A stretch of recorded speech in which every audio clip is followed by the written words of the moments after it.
6 weeks ago, hardly anyone had ever heard of Pauline Hanson. Now she's the name in just about every radio bulletin, every television newscast and newspaper. No one can recall anything like it. She is a phenomenon. Not for who she is or what she says, but because so many are listening to her and agreeing with her. The Hanson view, as outlined in her maiden speech to Parliament, is that Australia is being swamped by Asians and that Aborigines have too many privileges. And apparently that's a view shared by millions, though no one quite suspected the extent of support or that someone like a Pauline Hanson could attract it. It's about time someone else stood up and said it, but no one else has had the guts to say it, so keep work. We're really proud of what you're doing. Thanks very much. Keep up the good work. This is what happens wherever Pauline Hanson goes. I'm supporting you. The rewards of speaking loudly what others might only dare whisper. This was on the Gold Coast. No, I'm with you. Trevor Kenzie's my name. This in her hometown of Ipswich. I support what you do. What do I feel about you? I support you all the way. And this from a Townsville taxi driver. Pauline, I definitely believe that you are getting the message across. Hey, listen, I'm one proud Australian. I really am. It's the people who've got out there and they're voicing their opinion, and I think it's great. You know, they're taking the moment to have their say, and this is what I'm saying. I'm saying, hey, wake up, Australia, have your say before it's too late. How is it that Pauline Hanson has managed to tap into this? You know, one Pauline Hanson from Ipswich amongst hundreds of politicians.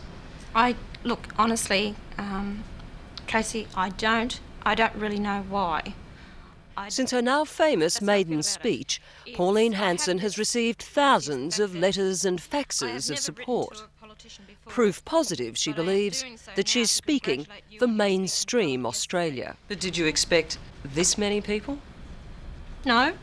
Did you expect to be on the front page of the newspaper practically every day? No, I didn't. Everyone is You trying to run us down? Are you trying to run us down, Ms Hanson? But nor did Pauline Hanson quite expect this. The hate, the hurt, the labels of racist and bigot. Oh, that's the biggest laugh in Ipswich. Everyone hates you. Even in her hometown. I'm not going anywhere because this is my land and I was born here and I don't know of any other place that's home. I belong here as much as much as what you do. Now, just because you're an Aboriginal is a weak excuse. And don't use it as an excuse. Whether you think she's dead right or dead wrong, Pauline Hanson's views on Aborigines and immigration have had an unprecedented impact. The truth is she has a far wider agenda and plans to push it by endorsing like-minded candidates for Parliament. I'd like to find out just what your views are on a range of issues. Homosexuals. What's your view? Where do they fit? Homosexuals, that's their business, not mine. How do you react to the gay Mardi Gras, which is really a celebration of homosexuality? No, I don't like it. Because it's promoting something, okay, that is not natural. Welfare payments to single mothers. I look at it this way. Why should the government support single mothers with their first, second and third child? First one okay, as a mistake, but why should we keep paying for the second and third and fourth and so on? Do you believe that welfare payments encourage single mothers to have more children? Yes, it does. What should happen to repeat sex offenders? Do you have a suggestion as to what should be done? Yes?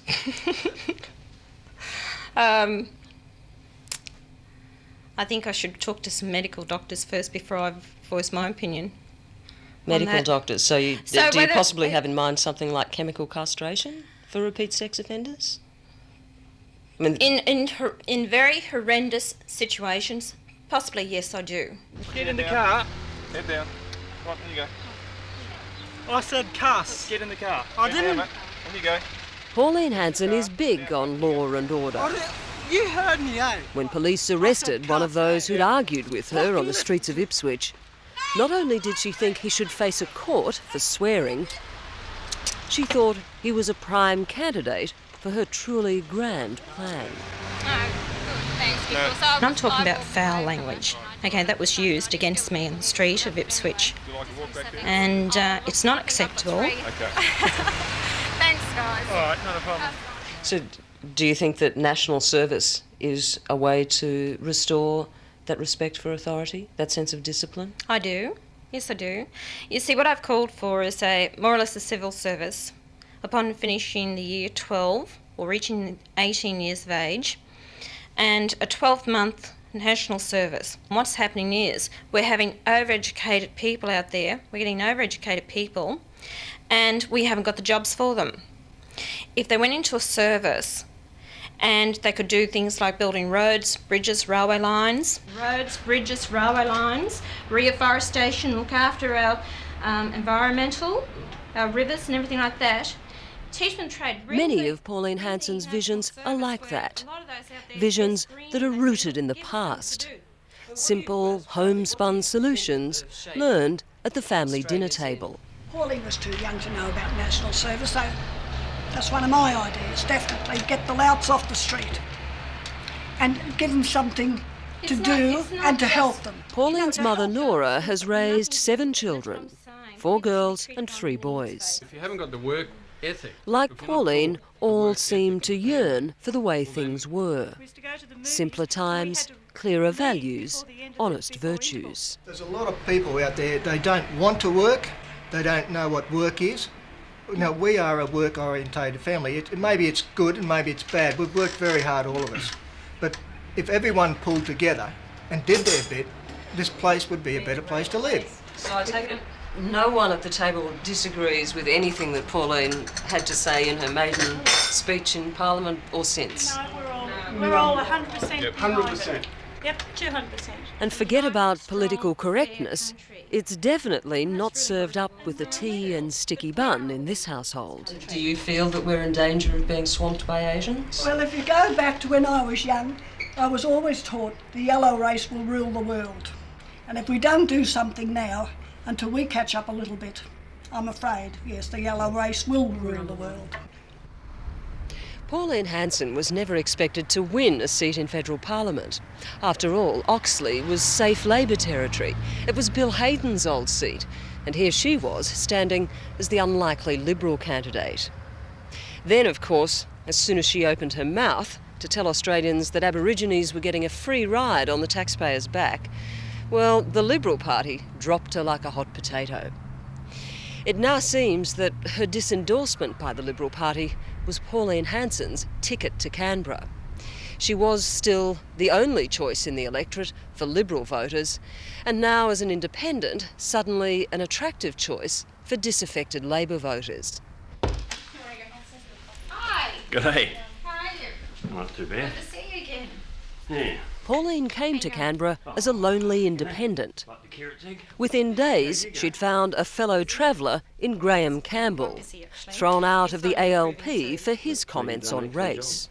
Oh, thanks. It must have been music to your ears to hear Pauline saying the same things that you've been saying. Yes, but I think Pauline, like I, was listening to Mainstream Australia. Mainstream Australia is saying this. If governments don't listen to us, they're going to end up listening to people far more radical than us. I think people, Pauline's, I've told other people about it, she's let the genie out of the bottle. John Pasquarelli was Graham Campbell's senior staffer. Now he's at Pauline Hanson's side. Realising her potential to advance his own agenda, Campbell sent Pasquarelli over the day Hanson was elected. And the attacks on her by the media were grotesque. They're appalling. Now, thrown into the deep end like that, she needed some support. Pasquarelli is a long-time warrior of the far right. He has at various times also been a crocodile shooter, gold miner, Papua New Guinea Member of Parliament and Liberal Party candidate. He is now crafting Pauline Hanson's political profile. You talk about mainstream Australia, but how do you define mainstream Australia? I think you see mainstream Australia every time you go to the football, to the races, to the beach, to the outback. Mainstream Australia, I think it's fairly self-evident. So excluded from your definition of mainstream Australia are obviously a number of minority lobby groups are outside the mainstream. That's right. They tend to stand outside the rest of what I call mainstream Australia, and they've been encouraged to do it by both parties. So you might be talking about, say, the Jewish lobby in Melbourne. Well, then a lot of the Jewish people can totally embrace mainstream Australia, but then some of them don't. And that would include migrants? Of course, because by virtue of their differences, cultural differences, religious differences, they are living in... I mean, you can use the word ghetto, but there are ghettos. Isn't it a bit rich for someone with a name like Pasquarelli? I've been dewogged. 40% of all migrants into this country were of Asian origin. They have their own culture and religion, form ghettos and do not assimilate. The maiden speech that inflamed Australia was a masterpiece of headline grabbing and rare eloquence. Then I should have the right to have a say in who comes into my country. Hansard credits Hanson. Who wrote it? Well, look, I work for Pauline. I'm her senior advisor. I help her draft out press releases. I help her write speeches. Arthur Caldwell was the last great immigration minister, and he was firmly tuned into what ordinary Australians wanted. Pauline Hanson is not exactly a polished speaker, but what she lacks in style she makes up for by telling people what they want to hear. Our men and women have split blood, defending this homeland of ours. Today in Melbourne, before the pro-gun Australia Reform Party, she's preaching to the converted. In her own electorate, she's actively courted the shooters' vote. When you say, our men and women have spilt blood defending this homeland of ours, and it's up to us to make sure their sacrifice was not in vain, what exactly do you mean? In World War II, we went and we fought the Japanese from actually taking over these shores, this land of ours. And what's hurting the Australian people out there is that the government just can see them coming over now and virtually letting them take over. They don't have to be citizens here to own freehold land in this country. So this gets to your idea then that we are in danger of being swamped by Asians. That's what you're talking about. No. What I would like to see is that there be a balance back to our immigration policy. And as I have said, that we have got 40% between 1984 to 1995 so far, 40% of migrants into this country are Asians. I would like to see more of a balance. Well, let's look at some actual numbers then. There are 866,224 Asian-born Australians out of a population of over 18 million. Now, is that in danger of being swamped? I don't believe those figures. Well, these are from the Department of Immigration. As far as I'm concerned, they're book figures. I don't believe those figures. Are you xenophobic? Please explain. Xenophobia means a fear of all things foreign. No, I don't think I am. No, I'm not. Is there a problem? Just because I might be... I find this very hard because I have to sort of clarify what I think and how I feel about things. Precisely. Yeah. Well, precisely, because you are a federal politician. We're not just sitting around in a pub talking about things. You're a federal politician. You're standing up in federal parliament making these statements. So of course you should be expected to be able to qualify. Which the majority of mainstream Australians are backing me on this issue because they believe in what I'm saying also. They can see it also. But it's all these minority lobby groups who don't like the fact of what I'm saying is because it's going to upset their little world. And they've got a problem with it, not I. All I know is what comes from here inside. And by talking to the people out there in mainstream Australia, and their fears also. So it's from the heart, not from the head? I've been learning since I've been in this job. It's been a big learning curve for me.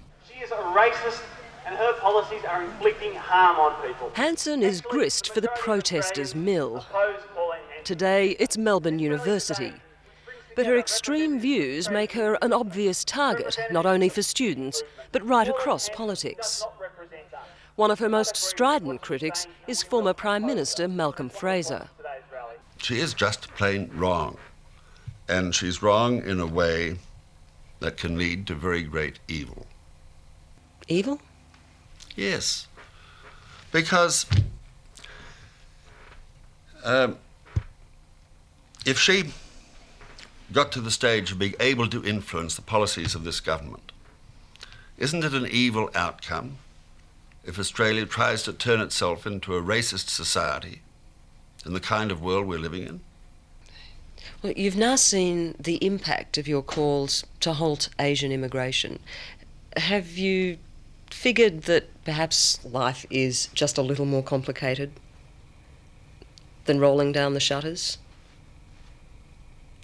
As what? What do you mean rolling down the shutters? As far as what?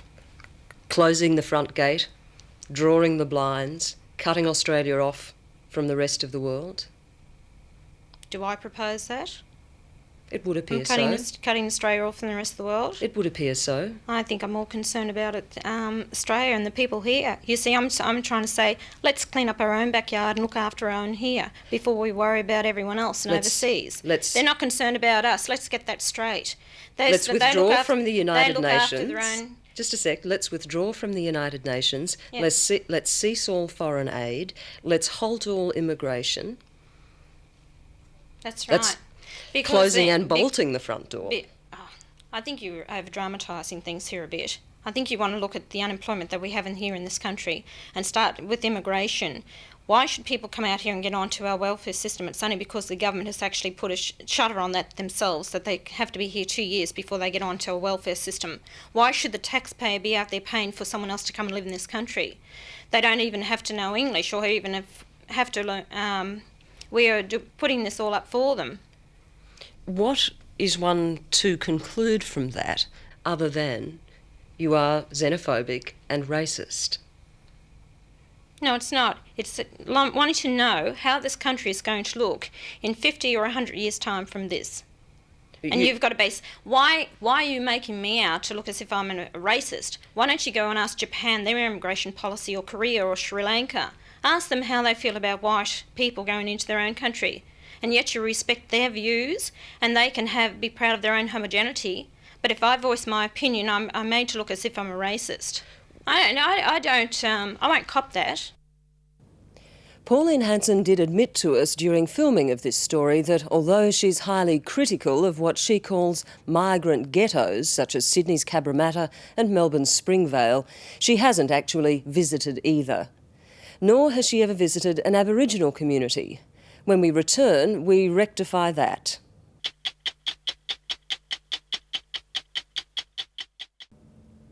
And back to Pauline Hanson now. As you've heard, she's not short of opinions on anything, but she's been particularly vocal on the subject of Aborigines.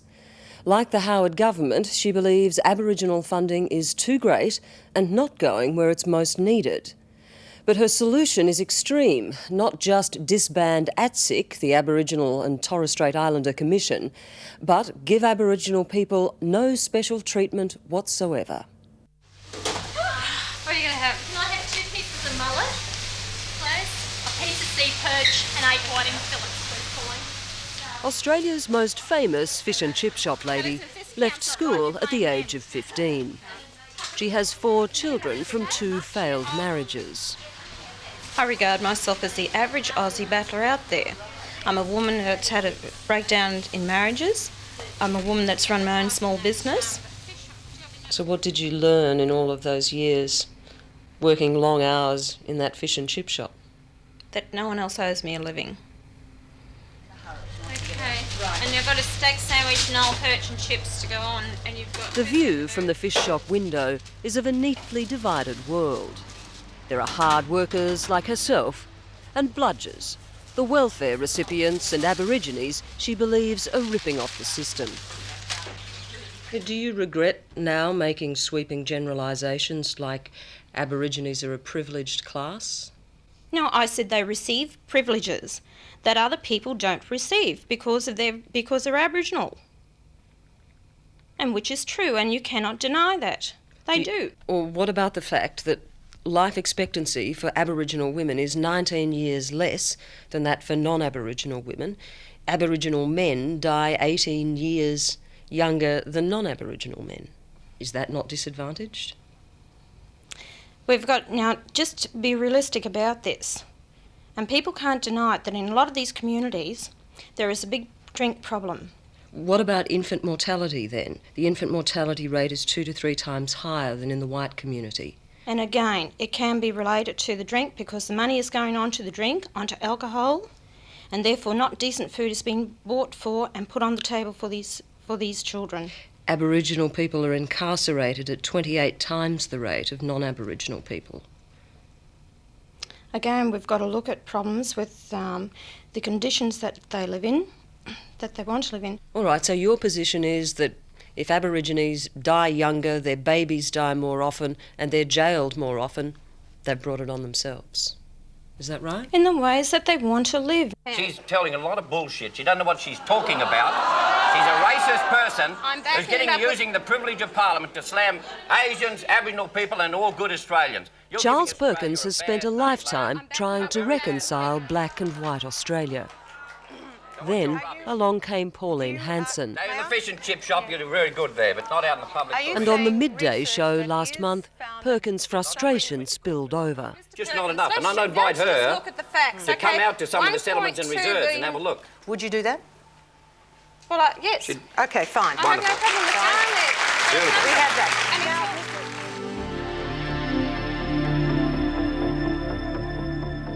Pauline Hanson, with, we're told, almost 50% of Australia on side, is flying in for that meeting. She's travelling to Palm Island off Townsville, where, if you accept the Hanson view, there are simple answers to Aboriginal problems. But on Palm Island, nothing is simple. You know, that's been one of the tragedies of race relations in this country, is that a lot of people don't realise that most Aboriginal communities don't have decent water to drink, don't have proper sewerage. Their houses are overcrowded, 3 or 4 families. You can't get education in those circumstances. We've got to do something ourselves. And Pauline makes a point about that, and she's right. But, you know, it's very difficult to help yourself if you haven't got the education or the employment skills or good health, and you're so remote. It's very difficult. Who knows Mrs Hanson? Who see Mrs Hanson on TV? Yeah, that'd be shown. Yeah, good. Anybody like to ask Mrs Hanson questions? Why did you come to this, Alan?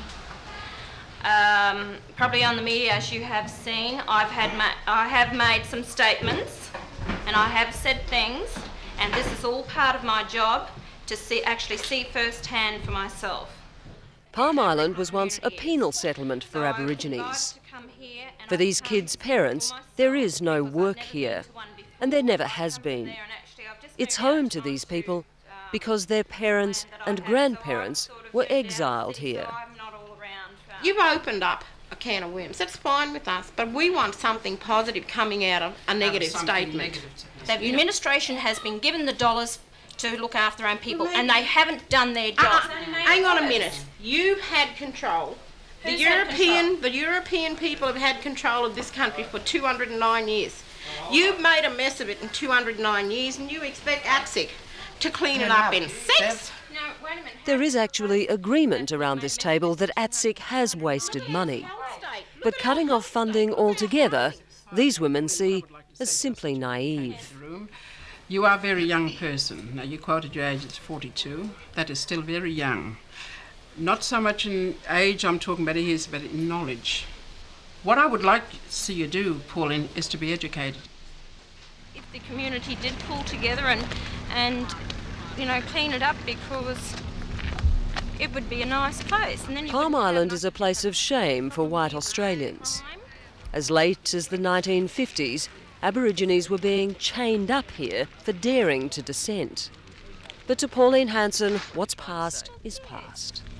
Clean it up, pull together as a community and work together and take pride in it. And Our agreement is that Pauline will be given a guided tour by community leaders, including Tom Geyer. Then, later, with advisor John Pasquarelli, talk about what she's seen with Charles Perkins. It's a beautiful place here, it really is. But all Pauline Hanson has seen all day is rubbish and more rubbish. About If you have an affinity for the land and everything, then why is so much rubbish laying around the streets here? That's a minor thing. It's not a minor thing. If you're supposed to be so in tune with the land, then why are you living in with all that rubbish lying around the streets? Once again, it's a misunderstanding on your part of Pauline of Aboriginal culture. There's lots of things to do in the community, and this community's been cut back by 150. What it needs, Charles, is the leadership. Yeah, now, you were put in that position as a commissioner on the ADSIC board to do a job for your people, and have you really been the leader that you were supposed to be? I have, yes. And if you're going to get personal about it, what have you done since you've been a parliamentarian except just blast everybody around the globe? All you've done is carried on with racist, stupid, ignorant remarks. Now, you can say that about me, I can say that about you. The fact is, the reality of it is, this is a community like there are hundreds of communities right around Australia. They're battling on, they haven't got sufficient funds. They can't cope with what they've got at the present time. When is it enough money? There's not a bottomless pit out there. The money. It's what Pauline Hanson rails against in Canberra. There, she takes account of how much money is spent. Here, she sees how little difference it makes. What do you see when we drive past these houses? The What curtains about that? aren't What about ripped that and one? torn. Well, there's windows broken there. Now, why have a lot of these houses got windows that are broken? Who broke them, is what you're saying? Well, why are they in this condition? Why are boards pulled off? They're in this condition because of the overcrowdedness. There's people who sleep on the dining tables, people who sleep in the bathroom. You know, naturally, you've got to expect some amount of destruction, to the property itself. That's the same all over Australia with Aboriginal people. It's overcrowding. They don't want to live in a busted house. They like nice housing for themselves and their kids, so then kids can come home and study on the table, but they just don't get that opportunity. What do you propose be done about the alcoholism rate in this community, which is between 70 and 80%? I estimate around 70%, yeah. Yeah. That's not correct. No, in the sense of what's an alcoholic? There's two people, one who's an alcoholic and one who's a social problem drinker. And that's what most Aboriginal people in Australia today. You know who the greatest drunks in the world are? The greatest drunks before Germany in terms of beer consumption and wine consumption? Australians, white Australians. They're the biggest drunks in the world, white Australians. They turn around and say that Aboriginal people are drunks. They're bigger drunks than Aboriginal people. And they've got a lot of education. No, it does not. You have got a problem with alcohol Yeah, in a lot of your communities, So it is, and therefore out of that you've got domestic violence. Don't you think? If you want people not to drink so much, give them a job. And this is what Bob Hawke didn't do enough of, nor Keating didn't do enough of, nor Howard's not doing enough of. Focusing on the economy, give people a chance to get a job and they won't have to go and drink during the daytime. After seeing what you've seen at Palm Island, do you accept now that you were wrong to assume that these problems have simple solutions? Palm Island is isolated from the mainstream Australia. Those people are there because they want to be there, and it is causing problems because they want to live there. Where would you suggest they go? Well, I'm not saying that they up and leave, but they've got to accept it that they are away from mainstream Australia. What do you propose be done about it, beyond abolishing ADSIC? Well, they've just got to start doing something for themselves. First off, if they start cleaning up the environment that they're living in, and possibly then, from there, they might be able to do something with a bit of a tourist trade. But you will not get tourists over there unless they clean up their own act. I mean, is there room enough in your heart to be caring and tolerant and sensitive? Don't say, is there room enough in my heart? Yes, I am. I'm a very caring person. But I tell you what, you've got to be hard, you've got to be cruel to be kind. Hello, I'm Tara Brown. Thanks for watching. To keep up with the latest from 60 Minutes Australia, make sure you subscribe to our channel. You can also download the 9Now app for full episodes and other exclusive 60 Minutes content.